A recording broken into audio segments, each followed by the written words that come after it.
Hi, this is Andy Cole with TEC. We're going to look at a submersible pump unit.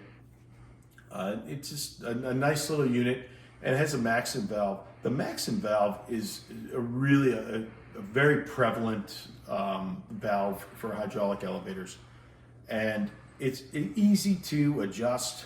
And on this elevator that we looked at, it does need some adjustment. The jerk rate is a little high than we like it.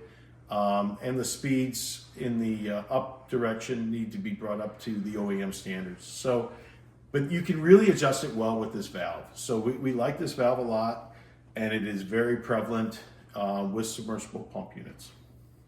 Thank you for checking out this video. Please check out our other videos. If you'd like more information on our company for the elevator consultants, you can look at tecvt.com or theelevatораpp.com. Thank you.